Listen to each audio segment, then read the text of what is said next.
What's up, everybody? This is Samuel welcoming you to our 10th episode of Music in the Minor League. Really fired up. I mean, we're at 10. We did it. We started this idea and we're really happy we're able to carry it through and that guests have been interested and people have been listening. As of today, we dropped our 9th episode and we're at almost 600 listeners. So, y'all really showed up. Over 60 people per episode for a bunch of minor league bands like us. We're really fired up, man. So thank y'all for taking the time to listen. To celebrate this 10th episode, we invited Daniel Torres to be our guest. Daniel is the former road manager, tour manager, photographer for the Grizzly Band. He has been in various bands with Health over the years on the administrative side. And when Health came to Brightwire, Dan kind of joined along and became our silent fourth member who goes through, creates almost all the art you see related with the band. He also helps us out with production. I mean, he went as far on Cracked, Flawed, and Frayed as to name the record, kind of helped with the track listing. I mean, he went through and did all this stuff, offered a lot of production tips and little things we added to the album. So, I mean, he's a big part of what we do, and we thought it'd be great to sit down and go through his life as a visual artist and how it correlated with music and how important visual art is to music. And also, we went through the 3 albums that got us as a kid realizing that, music was a little more to us than it was to everybody else and something we wanted to kind of devote our lives to creating and being a part of. So before we get to that conversation, we'll run through the housekeeping parts. First off, we always say this, if you like what you hear, tell a friend, spread the word. We want to get out there and get more listeners, so, put it out there. We're not running ads, we're not doing anything crazy like that. It's just, we want to make sure we get the word out and just want people to listen, man. Give these bands a chance. They're all really great. Second up, if you like the bands we discuss and you like music, go out there and follow the bands. Give them some time. Listen to music. Follow them on your streaming network of choice. Just make it happen. Push things. It helps us get new venues interested in us. It helps us when we're trying to book tours. The more people you have following you online, the better. Finally, if you're interested in seeing Brightwire, we do have some shows coming up. The first one is March 31st. We'll be coming out to the League City Folk Association open mic deal they do. Tucker, who you've heard on past episode, puts this on. And man, they do such great things for their community and the whole songwriter community comes out. And today it'll be their 1-year anniversary on March 31st. So we'll be out there playing a short set along with like 15 other artists. Like, it's crazy, but it's going to be so much fun. People like Grifters and Shills will be out there. Chris Hardy, 2/5. Tucker himself will be playing. I mean, it's going to be a really good event. Then the next night, we'll be down at Mod Coffee House in Galveston. That'll just be a Kim and I duo show. Then on April the 8th, we'll be out at Dan Electro's with Grifters and Shills. Man, Dan Electro's is back. Our home base is there, and we're fired up to be playing there. We weren't really planning on playing a local show, but when Dan Electro's reopened, we had to go. So we'll be playing there. It'll be 8 to midnight. We'll be alternating 1-hour sets, so you'll get 2 sets from both bands. Middle of April, we'll be heading out on tour with Grifters and Shills. On April 13th, we'll be at the Hunt Club in Tulsa, Oklahoma. On April 14th, we'll be at the Brick in Kansas City, Missouri. That show also includes Johnny Lawhorn of the Pentagram String Band solo. April 15th, we'll be at AM PM Bar. That also includes Charlie J. Memphis. And on April 16th, we'll be at Frankie's OKC, which includes Griffin Wade and Rachel Lynch as well. Finally, we're going to close out the month at Ronnie's Ice House as part of Jeff Appleby's birthday celebration he does every year, where he raises money to help out EquiSearch. EquiSearch does a great thing. They go out on horses, they find missing people. They make sure that no family has to wonder what happened. They go out and they do the work and they find anyone missing. It's a great thing. It's a great service they do. They go all over the place, and just good people who go out and just make sure no families have to live in wondering what went wrong or what happened. It's worth your time. Great music from people like Chris Hardy. We're playing it. Grifters and Shills, Symblem. I mean, it's going to be a great lineup and a lot of stuff to help people out. So if you're in the Dickinson area, head down there. It's free, but they will have raffles. They'll have barbecue from Jeff's Pretty Okay Barbecue, and just so much stuff going on. It's a great time. It's a good way to help the community and have some fun at the same time. All right, now that we're through all that, we're going to kick off the episode. This is a song from our new EP called Ghost Best Left Alone. It is called Out the Door, and we'll catch you on the other side with Daniel Torres.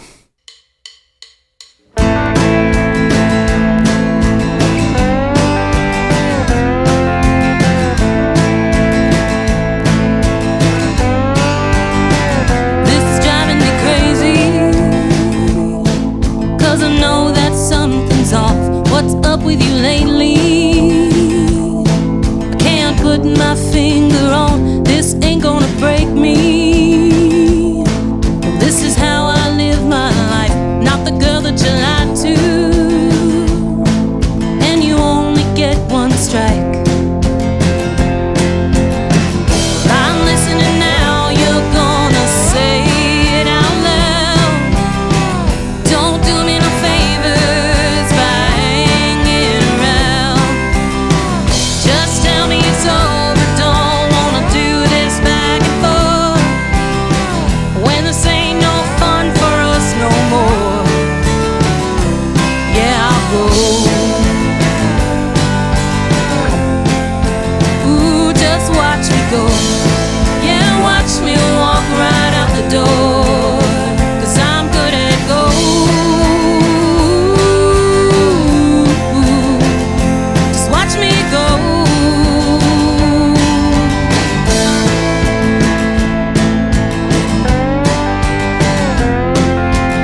which wasn't stopping you, baby.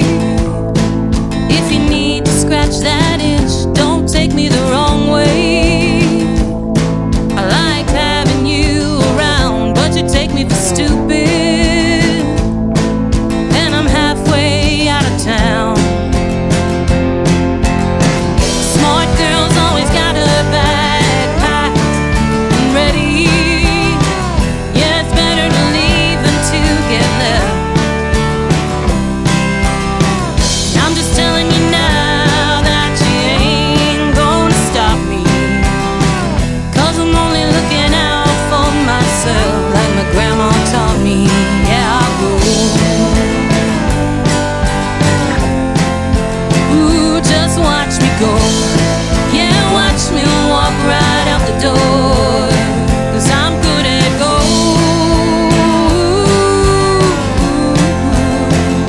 Just watch me go.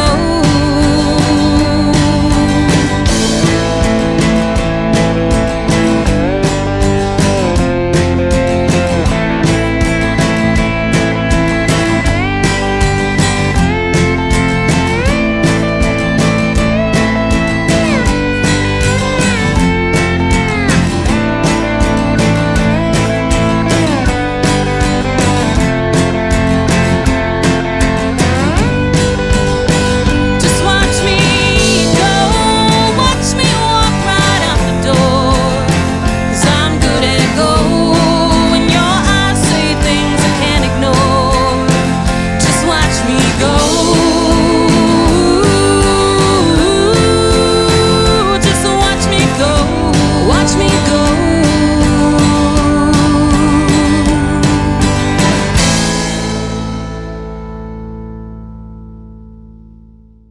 All right, y'all, welcome to another episode of Music in the Minor League. This is our 10th episode. Woo! I know, fired up, 10. Like it did something. And to kick it off, we are here with our good friend, Mr. Daniel Torres, who, if you've seen any of the art related with this band, there's a 9.5 out of 10 chance that Daniel Torres created this art. We do like his art. We do. I do. We do. I think the only thing meaningful that I've given to our band was the trucker thing. But other than that, Dan has done all of the good stuff. So Part of thanks the for coming reason on. Cracked, Flawed, and Thanks for having Afraid was named one of the best local records of 2021 by the Houston Chronicle was Daniel's artwork. That's true. Part of Can it. confirm. Because otherwise people were like, meh. But then I was like, dude, that looks killer. I got to listen to that record. So, yeah, that record's cool, man. But I just want to post that artwork on my website. That's what it really is. They just like the art that much. Like, it looks really good. It is awkward getting to sign the albums. I'm like, I didn't do anything but the art. They're like, Yeah, yeah, but- that's the best part. Well, you did the art and it was cool. You know, it's one of those things where it was like, to tell the story, like I sent Dan the rough demos of the record. They weren't even really done. It was like, just whatever you feel, dude. I did that. I did like the asshole art customer. What does it make you feel, dude? I'm not the artist. And he was like, I'll be back. And then he came back with artwork. I was like, dude, yeah. Like it kind of fit, fit perfectly. If I recall correctly, you named the album, right? Yeah. Dan also named that record. Yeah, I kind of listening to some of the lyrics that just kind of jumped out. So when he says he didn't really do anything, he named the album. You did gave stuff. Important feedback on the songs. True. I tried to breathe on the first track, but you took that. Oh, doing that? I could have had you do that, but yeah, we wouldn't have had that opening of the album with the opening of the guitar case. Dan was like, dude, it'd be cool if y'all did something like this. And then we did that. So also creative director of Brightwire. Right. Yeah. Unofficial fourth member Right. of Can't play Brightwire. one dang instrument. It's all right. Trying to remember the guy's name, John something, the one who was like the spiritual director of the MC5. That's Dan for us. There it is. Yeah. What was it? We're reading that book. This is what it sounds like. Prince's sound engineer wrote. Yeah. She had just a little run-in with Miles Davis. Nobody special in the studio, and he asked what she did, and she's like, well, I don't play music, I produce music. It's like, some of the best musicians I know aren't musicians. Definitely. It's the best compliment I've had all week. Right? Well, yeah, it's just understanding only how it Monday. sounds and everything. It's that having that love and just listening to it. And, you're one of the people I know who be like, listen to this part of a song. Where, most people just see it as one just big collaborative wall of noise where it's like, oh, dude, you should check out this part. This is cool. We should add this. Like, this instrument would sound cool. What if you did this? So, Well, plus after you've been recording something and then playing it and editing it, kind of just gets muddy in your head. And Very. I can come in and be an honest jerk and be like, this part's really terrible. No, that's the best part about Dan is he has no filter when it comes to that stuff. Yeah. Like he's like, if it's crap, he'll tell you. But if, also on the flip side, if it's good, he tells you immediately. If it sounds like Nickelback, scrap it. Or sounds like Nickelback, keep it. I Hope you never have to tell us we sound like Nickelback. Right. Never know. One of my favorite things I ever read in a music magazine was kind of happy when I was in high school or something still. It was whatever the Tool album is after Undertow. They were asking Adam Jones about it, and his quote was like, dude's like, have you ever been to that dude's house, you know, his apartment smells like cat piss, and you come in and you're like, dude, it smells like cat piss in here. It's like, it does? He's like, that's basically how I feel with this album right now. Like, I don't know. We've been doing so involved, like I can't tell you what it sounds like. You can't hear it anymore. Right, yeah. It's just like it's the album. I can't tell you. So you walk in. I was like, I thought that was I never really understood that quote as much until I always thought it was a great quote. But when we were doing that album, it was like, yeah, I don't fucking know what this sounds like. Oh yeah, man, because we're just so in it, you know. We're the creatives with it, and it's like you need that. You need a Dan. You need a Dan who's like, no, dude, you don't need that 30-minute outro. Like we should cut that back. Right. To how long? To 0. There's been some projects that I've helped on in the past, and it was just vocals with 17 effects on it. I'm like, if you can just narrow it down to your favorite 2. Right. Right. We want the whole chorus to be there to sound like you're in a I want to sound like a robot underwater in a submarine. That would be great. That's the vision. I want to sound like Baby Jessica in the well. Exactly.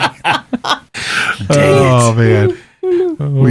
We made a good joke and dated ourselves all at the same time. Yeah, we? there's like the kids are listening, like, what are they talking about? Baby Jessica in a whale? Who's that? What? It was a little Just girl Google that was it. eaten by a whale. It's like, no. I thought her name was Jonah. You didn't live through that. That was one of the most enthralling. That was like the beginning of like the best news. The 24-hour news cycle. But that's also like the beginning of when like your parents would let you go out anymore. Like, Whoa. like you're like, That's true. whoa, you can't go. You could fall down a well. Like, Mom, I don't live where there's any wells at. And you don't have a lassie. Right, exactly. Like, it's okay, Mom. I can be. No, you need to stay close to home. Our water table's too high for a well. That might be the beginning of obsession with media and news, I think so. because that Yeah. was an ongoing thing. Oh, And it was on CNN 24 And then it hours prepared a me day. for OJ. Oh man, OJ. Whew. Man, those were the days. I know that was the coming home. Like, I just want to watch something else. Right. Yes. Why? So tired of this white Bronco. He's getting away with it. Right. He's rich. He's not going to go to jail. That's what a terrible child I was. Like, he ran for 2,000 yards in one season. Right. He's not going to jail. He gets a bit of a pass. You know? He'll probably be president. Right. Look, you gotta break a few eggs to make an omelet, okay? That's how It was goes. terrible, but yeah, that was my thing. It's like, ain't got nothing gonna happen. And he did. Nothing did because he ran for 2,000 yards in one season. And if the glove don't fit, you must acquit. It's true. And look at what that caused. It caused the Kardashians and everything. True. It's a rough time. It's a rough time. He's got a really dark really fast. did. We are paying for our sins as a society. Damn that butterfly OJ go, effect. and we got the Kardashians out of it. I feel like this is not where we were headed with this podcast. It is, but though. it goes right back into music because, you know, basically we can go right into Kanye West, who's a musician. Is he still a musician at this And point? Dan's kind of Why our would we do less that, crazy. though? Kanye, he comes in with ideas. Is this the exit? He's got Right? he's got You should garage be band. He can insulted. do the beats and the samples, and so we're giving a little bit of preview into our next record. Right. There's gonna be a lot of beats and a lot of We're picking samples. up a DJ, it sounds like. I think you need to apologize to Dan. Kim's gonna start. No, I didn't mean it like I meant it in the visionary way, not the Crazy racist way? Yeah. Okay. Just crazy in general way. Yeah. Just odd. I used to do that all the time. I'd do my phone where my GPS would cut in the middle of songs and tell me where to turn. I always felt like Kanye West when I was doing that. He'd be like, do, turn left ahead. Do, stop. Like, yeah, dude, it's like that, you know. Doing sampling. That's what I'm doing. I'm just sampling these jams, put on some, you know, jazz or something and just let that cut in whenever. And I was like, dude, I'm making like this could be dance hall right here. Throw in some That's bad probably beats. playing this week at South by. Probably. Probably, dude. So anyway, yeah, we are kind of off on a tangent, but that's okay. We were here for the fun. This is our conversation. Yeah. So there's got to be good, fun stuff. So that's where I'm going to toss it more to health. Because for those of you who don't know, Dan also was the tour manager or band manager, booking person for a while. Den mother. For the Grizzly band. Yeah, man. That wasn't like the first band he'd ever done that for, because he did it with previous bands that I'd been with, like for 10 years before that. Oh, wow. Yeah, we met in college and Wait, you guys met in college? Yeah. Okay. Yeah, we've been buddies since college. Wait, which college? College of the Mainland. College of the Mainland. CMO. Right. Harvard by the highway, Baylor by the bay. I've never heard the Harvard by the highway. That's great. That's good. Guess they're not going to hit me up for any alumni bucks anytime soon. That's okay. We can I don't cut know, that out. dude. The Harvard by the highway, I would. It's pretty great. But yeah, no, we had an art history class together, and so which was serendipitous. I had that same course at another community college, and that instructor was overseas doing photography and research for that class, and she fell down a flight of steps and broke her neck. True story. So the class got canceled, and I had to take it at the campus that he was at. Okay. So yeah, so we just kind of like, you're sitting in class, you don't know anybody, you just kind of like talk to people, and I talked to him, and we started talking about music, and so I was like, I have a band. He's like, oh, cool. And I was like, hey, and he's like, design stuff. And I was like, we need some stickers and stuff. And so he knocked out a logo and like that, I was like, whoa. That was for Spellbound. Yeah, man, those were the days. Do you get that a lot from people you know? What's that? Can you do this for me? Can you draw this for me? Yeah. Yeah. Except now I charge instead of getting free Mexican food. I'm glad you're getting paid. Now. Sometimes Dan just like, by the time you hear this, our new logo will be up. Sometimes you make a logo and Dan's like, hey, buddy. It's cute that you tried. I'll clean this up. And by clean it up, I will completely redo the entire logo. And good job. You tried it. Hey, buddy, let the artist handle this. It was a good idea. It was a good idea. Yeah. I agree. I just didn't have the, it was like the visionary with crayons. And then it was like, good job. And then came in. It was like, here's how it's done right. Like, thank you, sir. Oh, yeah. Yeah, and then when we came with the Grizzly band stuff, man, we needed a photographer. And Chad was like, we need someone to do some photography and video stuff. I was like, I know a guy. And so called up Dan. Dan's like, I'm not doing anything. So he hopped in a van with us and kind of. So he sold it way more. He was like, we're playing this big music festival in Oklahoma. It was Rocklahoma. And it's free room and board, and we just need you to do photography. So I pulled up to the house before we were going to leave the Houston area, and it is a van with no air condition, with 4 gentlemen who smoke cigarettes, and we slept in a tent. Yeah, and wow. Okay, so first off, it was Chad's van, and it was lovingly named Bear Force One. That's great. And it was like a mid '90s, probably like a late '90s conversion van. Like so, it had like the plush seats. Oh, it's even better. With the wood grain trim. It was nice, but there was one downside: the AC didn't work.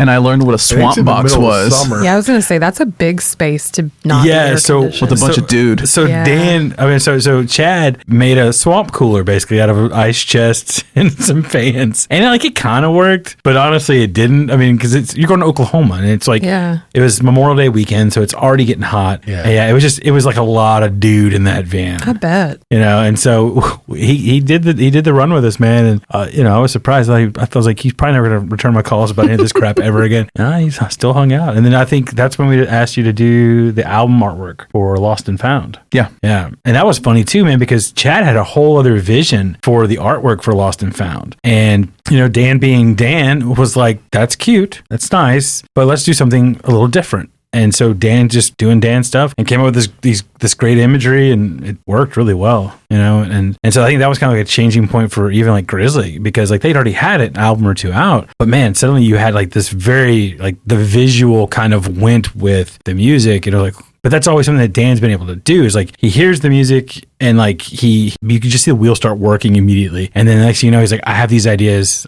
I'll put these down.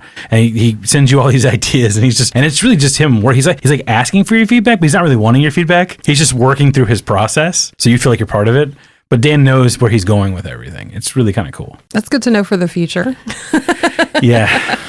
Well, I always Just let you enjoy, 'cause work it even with out. this, we're looking now at the Summerfest thing we're going to do this summer. It was almost like the vision I had in my head. So I get lucky, I feel like, a lot of times with like the idea I have that it's like Dan normally produces something, I don't have to say anything. It's like, that's pretty much what I was thinking. Yeah. Like I am. Did you know that? Well, I mean, he can say that about anything, and I wouldn't know any difference. That's true. I've never heard him say that before either. So Well, no, but I mean, I've said that like with this, it was like almost like exactly what I had in my head. And I was like, that's what I'm going to see. And even the text the way it is, I was like, I wouldn't know how to do it. Like, I was like, I couldn't sit down and it'd take me like 10 hours on GIMP to like make it look, which is a graphic interchange mapping program or whatever. It's an open source. Oh, it's GIMP not? is an open source version of like a Photoshop kind of thing. It is not. I went home and tied the GIMP up, worked through my ideas. Do not Good think Lord. Pulp Fiction. That's all I could think. It's like, oh, bring in the GIMP. Oh, But be careful when Google searching that at work. true. Put in GIMP like Photoshop or something. It makes it a lot less scary of a search. But it's great, man. So many things come out. And it's like, dude, that was yes. So I'm always fired up. Man, like I said, I was like, dude, Birdhouse is what I'm thinking for the last record. But when it came out, I was like, dude, that was for some reason like the color scheme was like that was exactly what I was seeing in my head. Well, like And it just came out perfect. the funny part is like I remember getting a text from Dan, and Dan's like, "Think it'd be cool if I got some birdhouses?" And I was like, "Yeah, Dan, do what you need to do." And then the next thing I know, he's like, "I'm gonna set them on fire." I'm like, "Dan, what are you doing?" And then he sends me, I was like, "Oh, yeah, that makes total sense now." Yeah, when I saw it, I was like, oh, dude, like that was amazing. Yeah. But a lot of other stuff, like when we do for flyers and things, I will admit the one thing that did throw me were the dicks on our April tour, but I love But it was the pretty fact, great. But I felt like it really did called especially me and Hell's Child, a sense of humor to use an animal called a dick.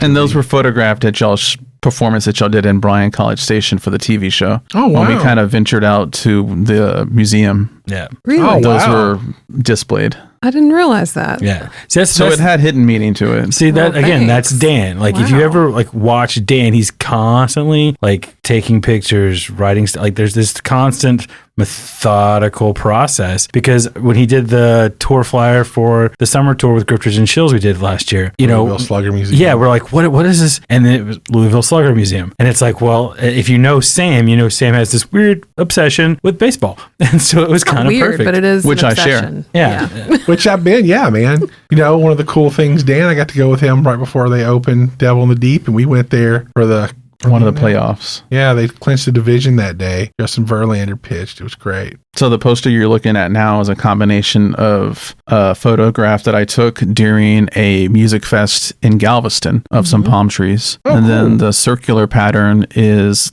the door for a brewery in Austin. Nice. Oh, wow. See, I just saw it's kind of wavy with the palm trees. Like, that's summer, dude. That is summer. So a combination of a couple things that y'all like. Yeah. Seeing the Beer stuff, like I said, And Galveston. I like that eye. Just like, we put these things together. And it's fun because, like I said, I can't play a single instrument, but it's fun being around musicians because any form of art is fun for me, whether it be painting or cooking or music. It's a nice outlet, and it's good to be around people that are creative and have an outlet to express themselves. I appreciate it, man, because it's like, it adds you have a different view. Like, I guess even when it comes to songwriting for me, it's very like, I guess, brutalism. It's like, here's the basic chords, here's the words, and here's the thing. Like, even drum beats are like, very rudimentary. And it's like, then, having people who come in like you and Health who are more, I guess, artistically creative in other realms. It's like, hey man, what if you tried this? What if you did this? I mean, I can go through old text where it's like, what if you did something like this? And it's like, cool. Yeah, I can try that. I got to preview a couple tracks off the Grifters and Shills album, and I told John, I was like, I don't know you like I know the guys from Brightwire, but if I can offer some suggestion. He's like, oh, these are just rough. So I threw a couple suggestions at some of the compositions of some of the work that they're working on, and I'm anxious to see if my ear was still decent. Yeah. Be like, whatever, dude, those guys. Them and all their well-made songs and stuff. Right. They can play their Guitar, multiple 4 instruments. guitar, like whatever, dude. Right there. Whatever. Put drums and stuff. It's where we just run our mouths about John and Rebecca and see if they actually listen to the show. See if they ever get grumpy with It'd be us. really funny if we like dropped some little Easter eggs in there that they would get and be like, oh, you do listen. Nice. That'd be fun. See, We'd have to actually plan that though.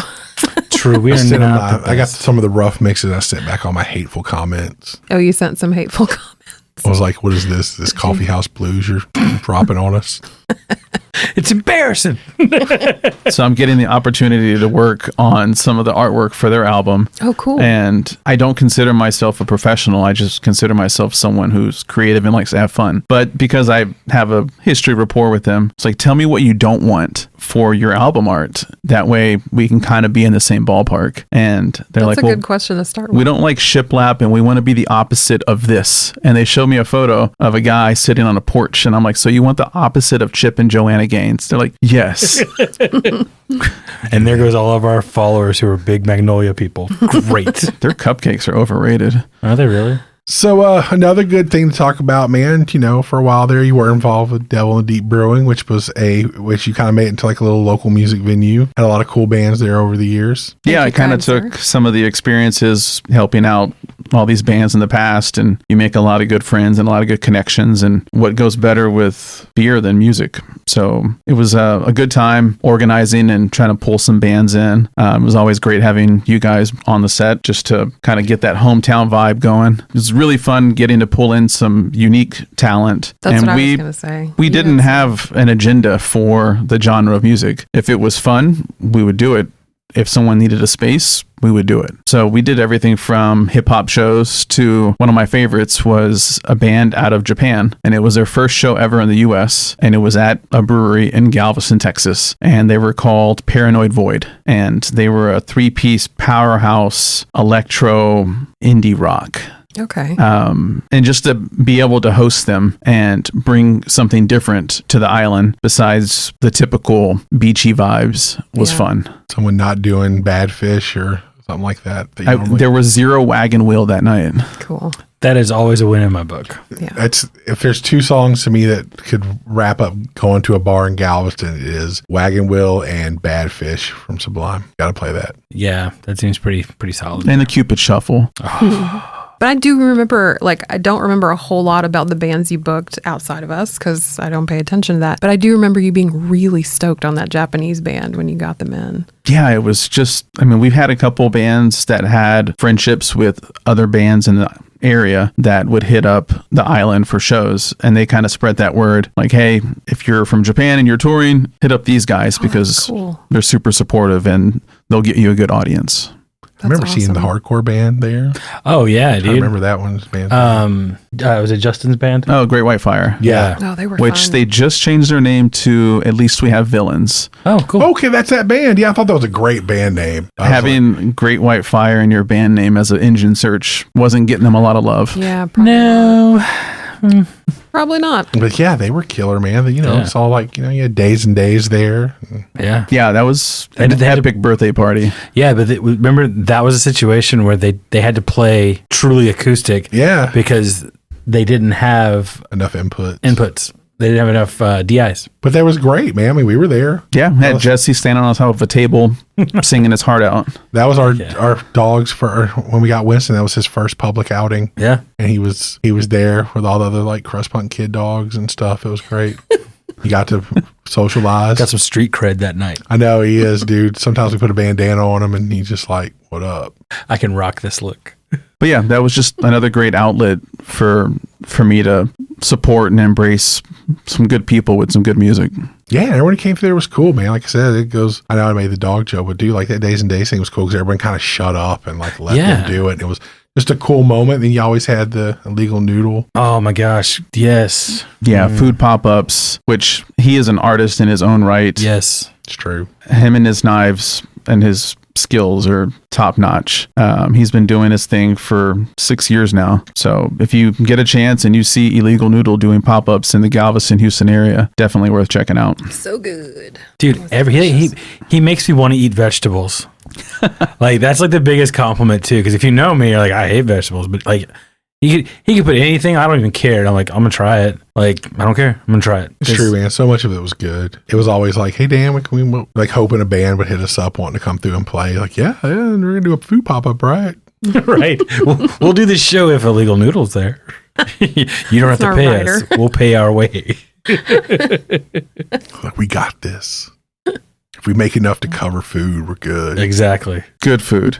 Yeah, no, I mean, As opposed to being on the road and just getting a roller dog. Oh my God, dude, roller dogs. Oh, roller dogs, man, they're hit or miss, buddy. I like Love's. Love's is selling you the same hot dog that you're getting at the at the Minute Maid Park. True, and it's probably been there as long as the last time there was an Astros game in an Astrodome. But it's cool. It's cool, man. Fine, man. Something about that little bit of extra toughness to the skin after it's been a snap. Yeah, it's almost like a giant Slim Jim or something. It really is. It's where you go. It's like you feel shame inside because of how satisfying it is. Well, yeah, because you actually enjoy it. You're like, You're oh, just man. like, I can never tell anyone this. But then you're like, I like my wiener to be a little tough. But well, yeah, like it's down on it. My God. Dude, like it's almost like when your dad had the hot dogs on the grill and that one kind of rolled to the back of the grill, just kind of got forgotten, didn't get burnt, but got dried out a little bit. Yeah. It's like, oh, all right. It's almost like wiener jerky. That's for another episode. Did we just create That's a great band name. new type of food? Wiener jerky? Right? It's just you gotta take a hot dog and just let it. So I guess they have that dried sausage you can buy, which is a little more highfalutin. Yeah, I was just saying that's spendy. But we can just do solely lips, asshole, sausage shaped dried. Yeah. So what I'm hearing is we need someone to buy us a food dehydrator so we can try it out first. All right, we're gonna do this. Band fund. This is happening. I mean, I'm just thinking about the packaging art. Right? We've had some interesting stuff we've eaten over the years on the road. Oh, dude, wait. But there is like one food that should be banned from every tour vehicle. Do you know what it is? It's a Runza, obviously. Oh, no, do not talk about it with the Runza. I'm still processing that Runza like 9 months later. Runza, man. We used to make our man, I guess we had someone from up in that area who came to work at our school when we were little. Because we used to have like that. It was like almost like they took a roll and just stuffed it full of meat and onions. And it was like, and that was like thinking they served us at school. Solid. It was amazing. So I'm trying to think, like, smell wise, I can't think of anything. I know what it is. He knows exactly what it is. 'Cause Anything he's fish related. He got is it it? banned from the Grizzly tour. What? Every tour, like, every tour. Like he was like we would make sure someone had to watch him in the convenience store to make sure he didn't buy. And if I did buy them, I had to put a blanket over my head and eat it in shame, like that bird dish Did you in buy France. a can of sardines? No, it was Okay. That would have been that would have been better, I think. it was ranch flavored corn nuts. Dude, they just permeate everything. Okay. Like it would get sucked up in the AC return, and you're just like, It just smells like feet. it smells like popcorn and feet, and you're just like, I don't want to smell this. Yeah, dude, corn nuts are not my favorite. And then, okay, so you didn't ask this guy how many teeth has he broken on corn nuts, Two. God. and he still eats them. because they're like eating fucking pebbles. Dude, it's like, remember when you were a kid and your parents had the decoration that went on the table for Thanksgiving? And it was the corn, the horn of plenty. Like, it's like they took that corn and put it in a container. It's like, you can eat this now We sprinkled With some ranch seasoning. with ranch seasoning. Dan's like true Southern American, where it's like you put ranch on, it's fine. Dude, I know. That's the flavor of new wiener jerky.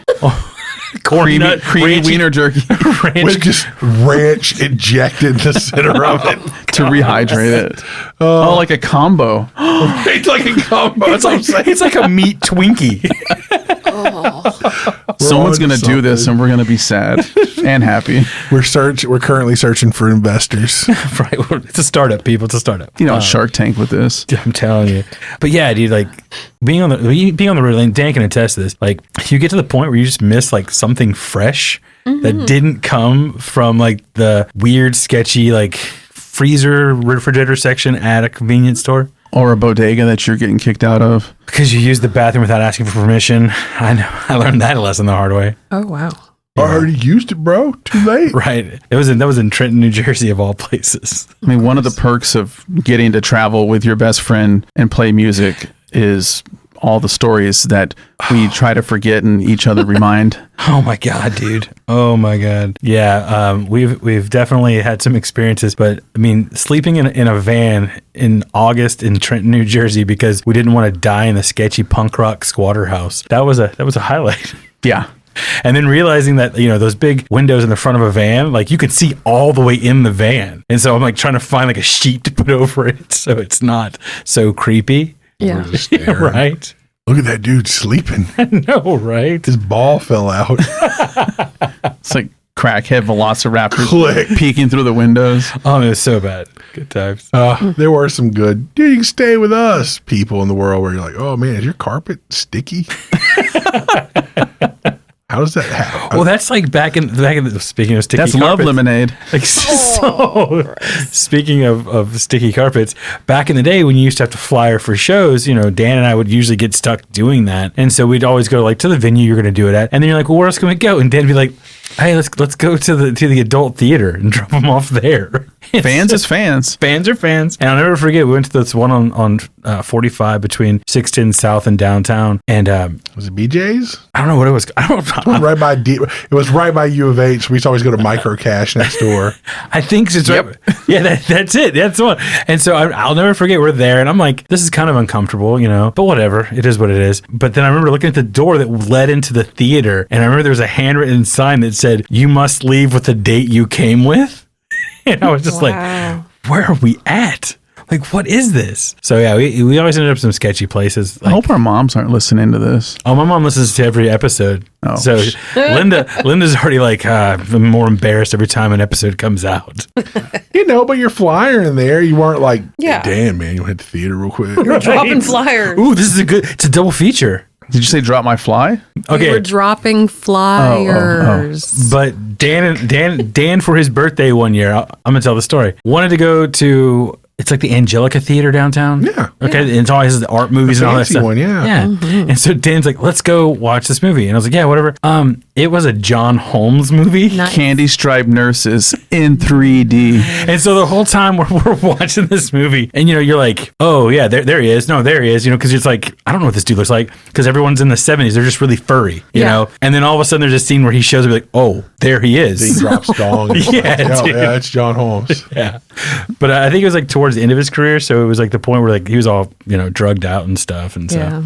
But yeah, like that's what you do with your best friend, is you go see those kinds of movies, or In 3D. or the time he decided he wanted to go see Human Centipede 2 at River Oaks. Well, I saw part 1 at the theater, so I had to see 2. I had never seen part 1. And so Dan's like, let's go watch the midnight showing. I was like, yeah, whatever. And so we get there and there's like 3 tickets left. And so we got the last 3 tickets. And so we're like on the front row. And so, I didn't know what to expect, right? So I'm watching the movie. You're a terrible friend. And it's kind of like, it's black and white. It's kind of art house feel. But it's like kind of funny because the whole premise is this guy's just kind of a loser.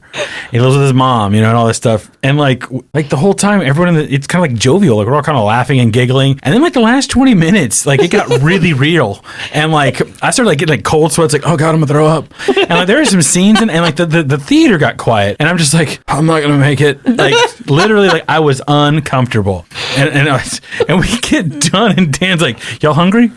No, I'm not. I'm going home and going to bed, and probably going to church in the morning.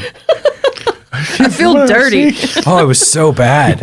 You want to go, man? This great chocolate ice cream down the road over here. So confession, that night I had Raisinets that I stuffed on the side of my jaw like tobacco because I couldn't swallow the candy and I didn't want to spit it out because I was getting nauseous. It was so, like, I'm telling you, the movie's probably 90 minutes.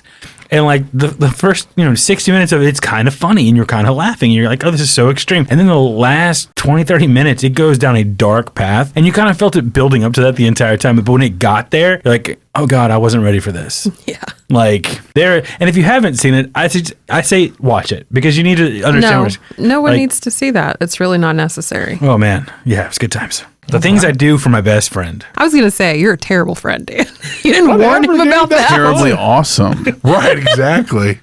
And that seems like a good. So see, that's the hint to the gang of the whole. Like, hey man, we got accommodations if you come on tour with us. It's like, here's your tent in the middle of a field in Oklahoma with 3% beer. Oh. Yes, it was Oklahoma beer. Oh, so you guys have just been getting back at each other for decades. Basically, that's what it is. Yeah. It's a constant back and That forth the makes entire sense time. now. Okay. That's what love really is. It truly Our is. relationship is. It's for like, sure. what can you do that's kind of caring, but also kind of mean to the other person? But see, I think this all started on our very first tour that we ever did. We were with a band called Abasia, and Dan was tour manager and stuff like that. And so we drove straight from Houston, Texas to LA because we had shows at the Whiskey Go Go, the Roxy, and I think San Diego. And Blind Melons in San Diego. Blind Melon, yeah.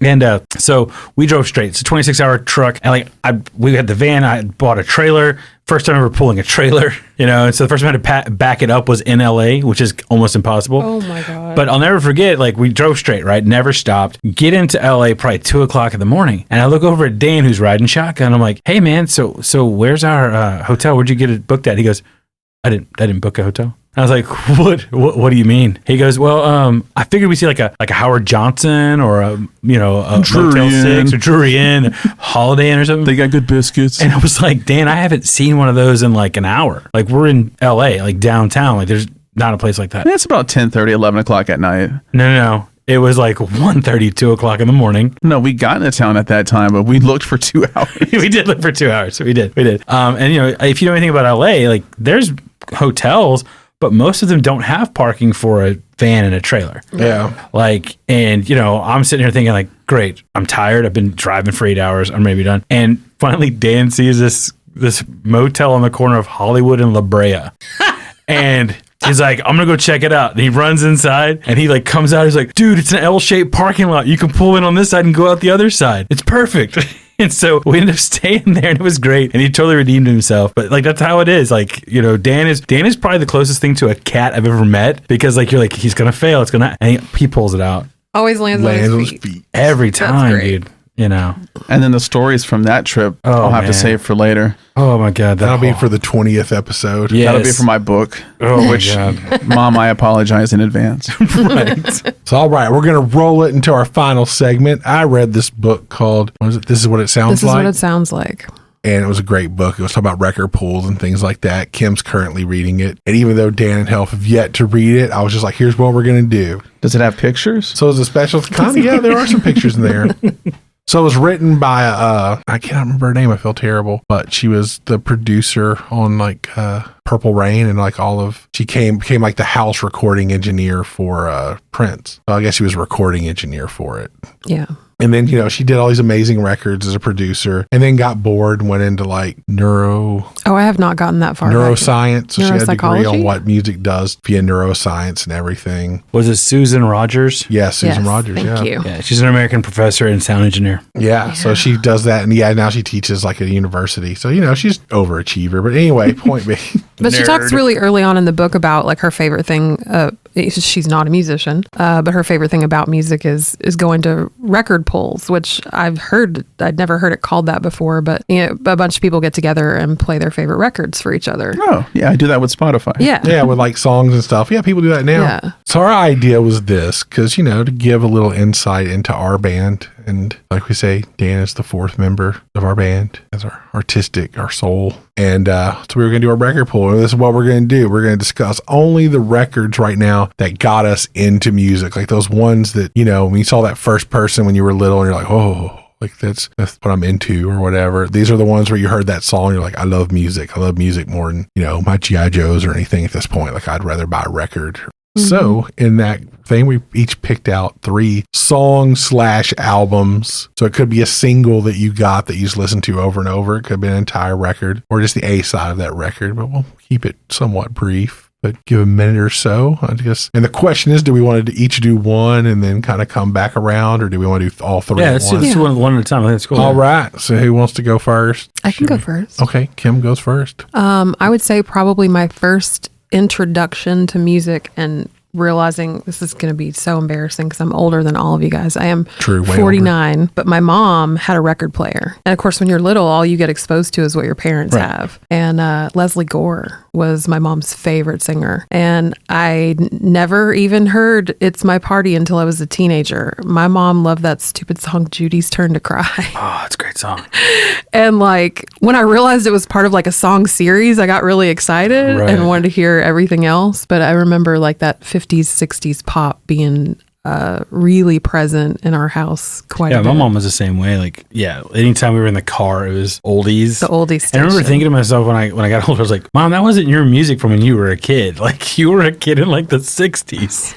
I'm she's like, I don't know, it's what I liked. I was like, okay, cool. Yeah, same for my mom and dad. It was Motown or oldies. Yeah. was the I didn't get easiest. introduced to Motown, just the oldies. I wish we had gotten introduced to Motown earlier. But All right. We'll go clockwise, Health. All right. So I actually made notes this time. I just made a list of 3. Oh, 'Cause okay. that was the assignment. I made a note. Is what So like what the you meant. first song that like I found, like I was like, oh, the music is really cool, and it's kind of embarrassing, but I'm whatever. I Want to Be Like You by Louis Prima from The Jungle Book, Oh, because we yeah. had it on, because you used to get those old vinyls that had all the songs from Disney movies. Oh, yeah. And so like, we didn't have VHS, so but I remember that song coming on and be like, oh dude, like the whole, just like the scat part of it and all that, like it was like this whole thing. I was like, whoa, this is not normal. Like, what is this? And so like that was my starting point there. That's great. Yeah, Disney films were a big catalyst for lots of things that turned me on musically. Yeah. Yeah. See, it's just weird. I've always been like, I liked Dumbo when I was little, but I've always been kind of an anti-Disney person, even as a little kid. Who hurt you as a child? I don't know, man. Just something that I was not, wasn't it? My mom was, I got dragged to the movie theater and stuff. My mom, she was always just like, we're watching what I want to watch. Like, okay. Terms of endearment again. All right, Dan. So for me, I begged my parents to take me to see Batman 1989, Michael Keaton at Ooh. Galvez Mall. And the movie was darker than we anticipated, but what stuck with me was the music. And there was no Google back then. So my mom had to ask around because I fell in love with Prince through the Batman soundtrack.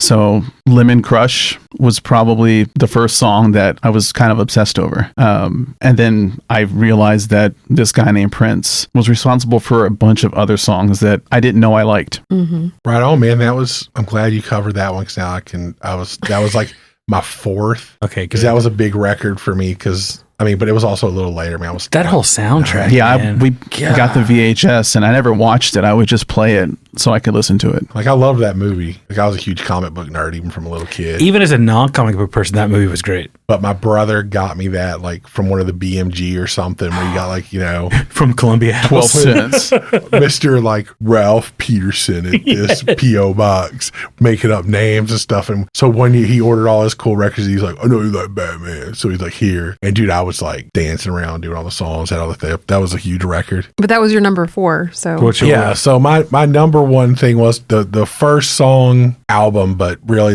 it started with the song and it moved to the album. I was like, music's it. Was If This Is It, Huey Lewis and the News. Great video, by the way. Segues into all of sports. Yeah. But when I was little, it was weird. So we, being a little coastal town where like nothing cool ever happened, we did have a family move from Houston who owned a cable company in Houston. And they were like, we're going to bring cable to Crystal Beach. So we were one of we had cable when MTV went on the air. And my brother's Little League team was the MTV Warriors. They sponsored their baseball team. And little podunk, like my high school, like I said, I graduated in class of 18 kids, but we had it. That's we had sweet. MTV, and that video of the sand shark was amazing. So good. But that was it. I was like, this is like, I love music. And a friend of my mom's had the 45s. When I go over, I'd sit at her daughter's record player and play it over and over to the point they were like, please go home. Take the record and just go home. And then my put on mom bought headphones. sports, and it was just like, I'm playing this. Plus, it was like, I was 6, 5. Sports, dude. Yeah, they're at a pool table. They're at a bar. They're cool on the cover. So that was mine. So, All right, round 2. Okay. I think probably for me, the album that probably changed my life was Purple Rain, I would say. I couldn't really settle on a song on that album because all of them got me in trouble. Darling Nikki. Yeah. Oh, man. Anybody who's listened to this podcast knows I grew up in a very religious home, and my mom was not having it. You ever see the movie Footloose? There's backwards masking. Based on Kim's upbringing. Pretty much. Her daddy still hates some red boots. I remember being sent, because again, my brother was Kim's age. He was way older than me. So him and my mom watched it, and I got sent to my grandma's house. I want to say my mom, my grandma, and my brother watched it at our house, VHS. And I got sent to my house, and my grandpa showed me Jaws, which totally trade-off. destroyed my entire childhood living on the beach. Right, I was going to say, way to ruin it, I was Grandpa. scared of my swimming pool. But anyway, Dude, same here. Yeah. Like, Oh my God. I'm glad we're both like that because I still look in the therapy water to make sure that there's no sharks in the pool. But I had the album, like my mom made the mistake of getting it for me for Christmas. And then we had a record player. So once I heard that there was backmasking on it, what did I go do? I go play the record backwards. Satan style. Exactly. And I'm just, that has nothing to do with Prince's talent at all. But Didn't know we had like candles and a Ouija board out while we were doing it. I didn't see Purple Rain until I was in my 20s. So I never saw the movie. Oh, wow. It was just the soundtrack. I still haven't seen the movie. He's just so incredibly talented, It's a good record, man. We did a tour one time where we took back in my previous marriage, where we took my wife's car. She had just bought a used car and it just had a CD player. So they all went to Walmart, got all the cheapest CDs they could get. So we had that was one of them. It was on sale for like $5. So it was like, dude, we got Purple Rain. Probably listened to it like 25 times over that 2 weeks. That was probably one of the coolest things that my mom did for me and my brother, is surprise us with 6-row tickets to Prince at Toyota Center many, many years ago. I bet that was a cool But show. yeah, that's one of those game changer moments. Yeah. All right. And I never got to see him live, but when I found out as an adult that he literally could play any instrument on the record, I was like, he's a god, Yes. obviously. All right. Moving on. All right, so the second one I have is Sing, Sing, Sing by Benny Goodman and his orchestra. Growing up, we'd always go to my mom's parents' house, and they always had big band music playing through the house. Like, it was just this thing. And I didn't think about it until you made me start thinking about music and stuff. And I was like, whoa, that was always on. I don't care, holidays, just a normal day going to visit grandma and grandpa, and that music was always playing. And so I think that's what led me to wanting to do band as a kid, because they're trumpet, let's do this. And so that is kind of that gateway, we're going to go down this path. For good or worse, I'm here. It's good, especially that early or mid and late 90s was when that started kind of having a resurgence too. Oh yeah, dude. You had all the, Big Bad Voodoo Daddy and Ooh, Cherry man. Poppin' Daddies, all the daddy bands coming in with a big band. And then once you realize they had to tour together, it was like, Yeah. Good luck getting all those people in one band Right. together. All right, Dan. I had a hard time picking one Christmas album that stood out to me, because for me, that was the time where music was prevalent all the time, whether it was parties, department stores, at school. Charlie Brown's Christmas album from the movie really resonated with me as a kid and even more as an adult. And I'll butcher his name. Is it Vince Guaraldi? Mm-hmm. You're Just correct, phenomenal. It just resonates throughout the holidays for me and outside of it, because it's just really good music. It just sets the tone for me. Doesn't feel right during the summer, but every once in a while, good old Tannenbaum in the middle of July feels right. I have my copy of that I had from when I was a child still. One of the few things I have after all the house fires. I have to have it stayed at my grandma's, and I have it with it's red and it has the, Woodstock on the cover and all that and all the things. And the back of it has all the kids with the little tiny tree. I didn't know you had that. Yeah. It's in the little Ottoman footstool thing. Record. Yeah, I think I have a copy of it somewhere. I think it's just what you had. I just got gifted my first album version of it. I had the CD and I wore that out, but I don't have a CD player anymore. No. Charles Bryant gave me his new album on CD, and I was like, I have no way to play it. Yeah, you can't put it in computers anymore. Nope. Mine still has a CD player. All right. So for me, my second one, I used to spend a lot of time when I was little at my grandma's house, and my cousin ended up living there for a while. I'm not 100%. I think it was due to health issues or whatever. And, he always worked on motorcycles in the garage. He was the teenage kid that was the, Kelly Lee, on his dirt bike jumping stuff. The point, we jumped stuff one time and I broke my nose as a little kid because when we landed, I headbutted the handlebars. Nice. He'd be like, sit between my legs, dude, we're going to go jump sand dunes. He'd be like, okay. But the one thing that was always on was he was a huge AC/DC fan. So I just listened. I remember being a kid, the song Jailbreak, and I guess the rest of the EP too, because I know all those, but specifically the song Jailbreak was when I was a little kid, was the coolest song ever. Just, I'm on a jailbreak. Like I even saying earlier before we got on, there's the whole part where it's side rails there, and they were doing all the weird guitar parts, and then it stops. It's and he made it out with the bullet in his back. I'm on it, and it just kicks in. You're like, this is the coolest thing I've ever heard at 5, 6 years old. Right.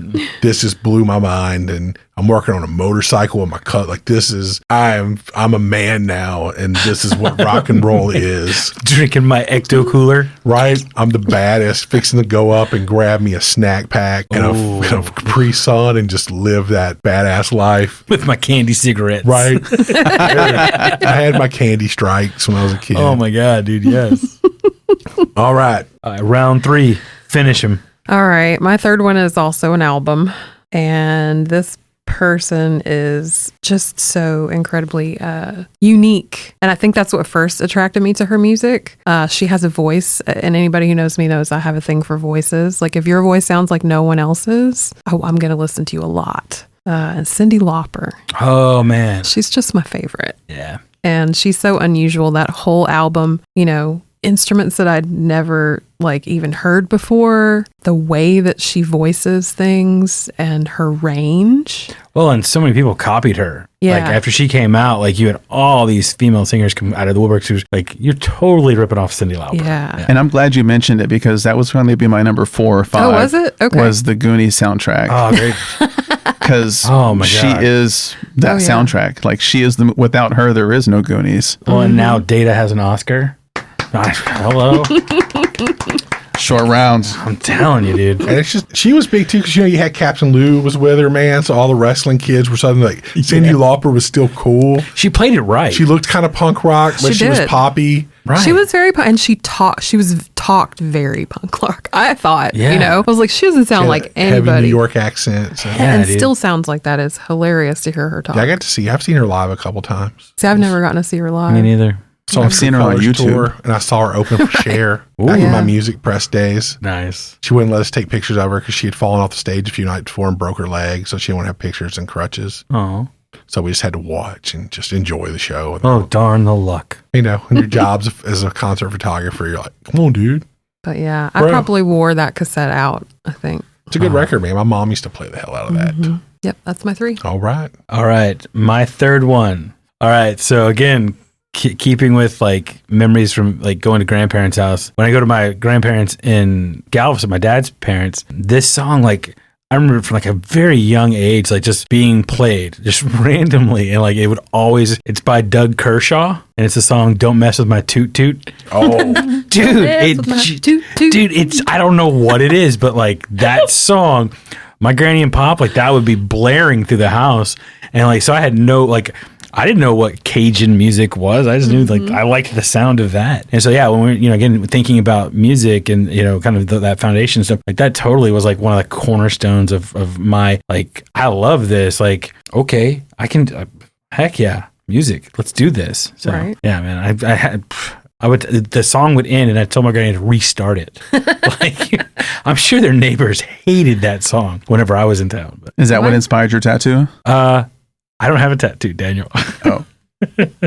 So we're not going to talk about that. I don't have it. My students listen to this and they're convinced that I'm covered in tattoos. And I'm like, guys, I have no tattoos. No, Miss Rach, you got a tattoo. I don't have a tattoo. is it? Must be in a pretty hidden place. I think being on the road, I've seen most of your body Oh my God. outside of your dong or your This- arm. Hey, what? No. Good Lord. Health always keeps the at least boxers on. It's fine, or boxer briefs or whatever. So but I've never noticed. Maybe I just haven't noticed. I don't know. Oh, Is it my white? Growing up in Beaumont, my grandparents love that song too, and I can just picture them dancing. Yeah, dude, that was just it's such a good tune, and it's a a happy memory, and I don't know, man.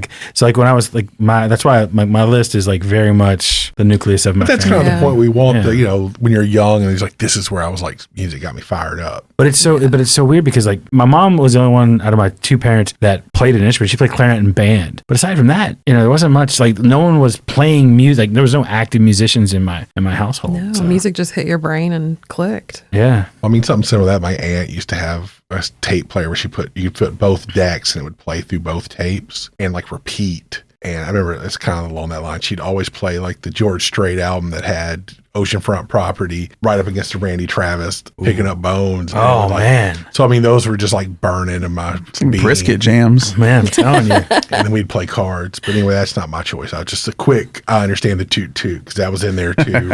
All right, Dan. So I was the firstborn in my family, and I was the first cousin to a lot of younger kids. So I didn't have a lot of influence from anyone. I grew up listening to oldies and Motown with my family, a little bit of Tejano, but it wasn't until I heard this particular song on the radio that I kind of felt attracted to it, and it wasn't an influence from anyone else. So I think partially also came out in the early 90s. I want to say 92 or 93. It was Come Undone by Duran Duran.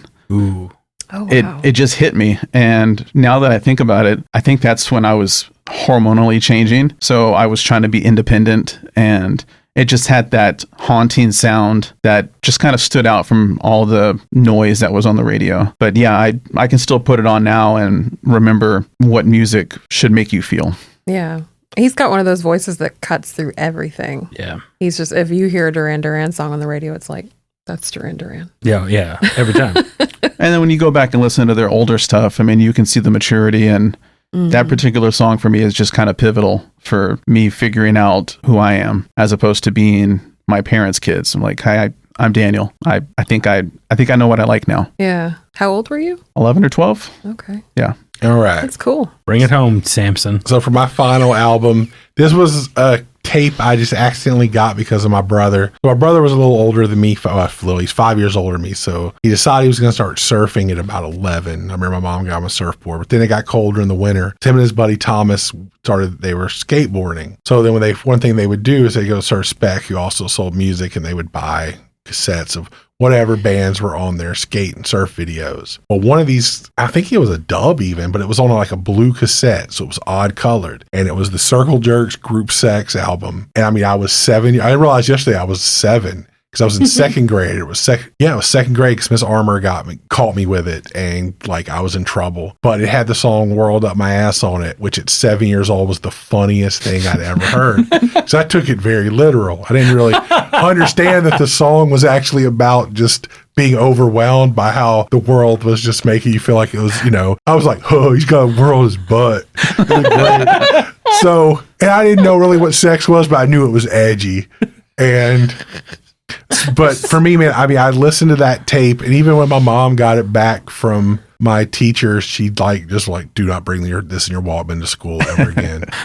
And I was like, okay. And I mean, I listened to that tape until it snapped. And then I had to wait years and years later because I could never remember what it was. And then finally I found it as a teenager again. But that was where like my intro into like fast, crazy, silly music. And it was just weird that it found me that young just because my brother would, dump like, I'm over Iron Maiden, here's this. I'm over the punk rocks, here's this. And I felt that was way more palatable than like TSOL. Like I understood that Code Blue was about having sex with a dead person because he said it. It just sounded gross.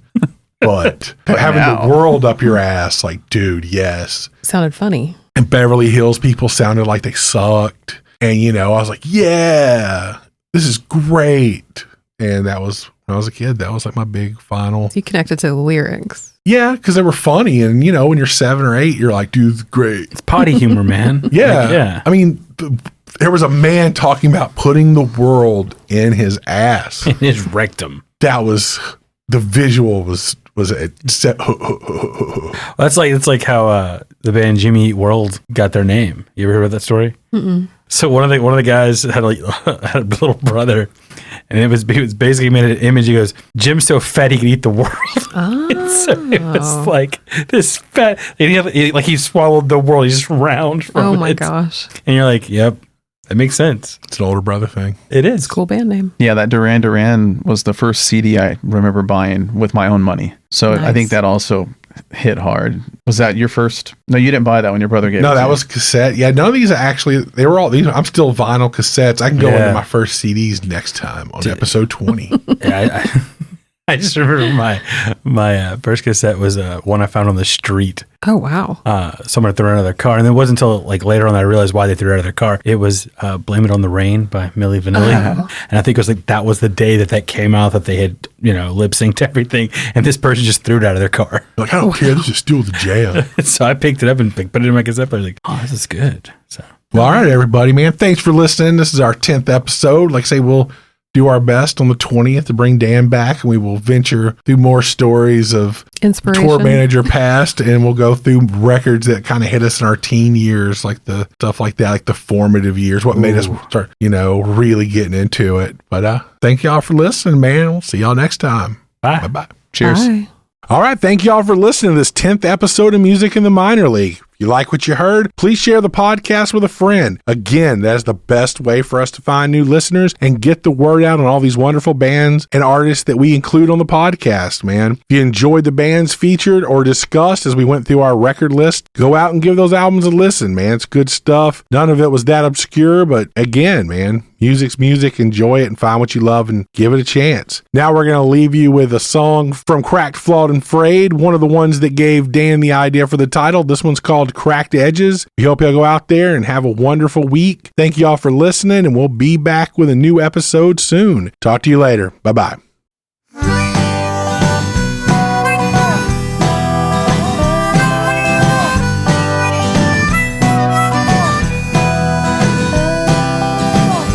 Held her close and I told her she was mine, and she just laughed, leaned in with a smile.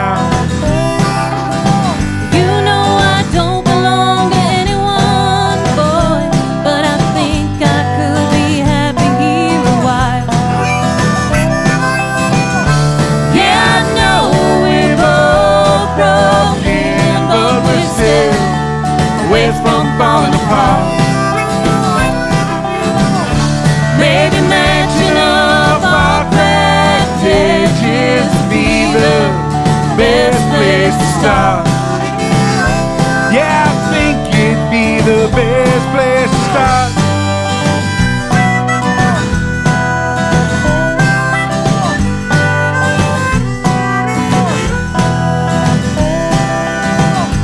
And all the words you spoke, they left me at a loss, trying to break down all these rules we've been shown.